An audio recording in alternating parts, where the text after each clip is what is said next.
प्यार तो बड़ा लोग बाकी हमरा जरूरत ना।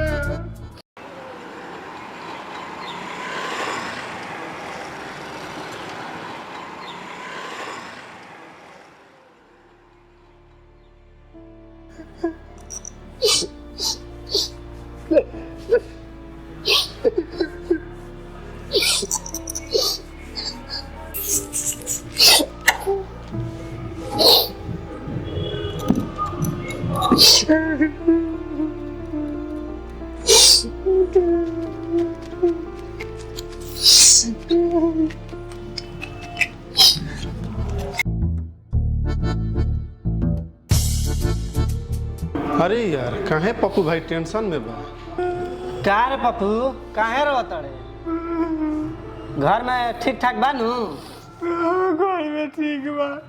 तो तब कहे आता ना रोल बड़ा टेंशन में लागत रे भाई। नहीं माँ, हम अपना सेटिंग के ना हाँ एक कंपनी में सेट कर देनी हाँ कि वो काम करी हम करे। हाँ दोनों एक आदमी के देखे हम से एक दूसरे के हाँ हाँ मनो लगी अब प्यार हमनी की आवरी बढ़ल जाई। काम में लगा दले उहो करती है तूहो करत रे प्यार बढ़ रही और का बढ़िया तो बा।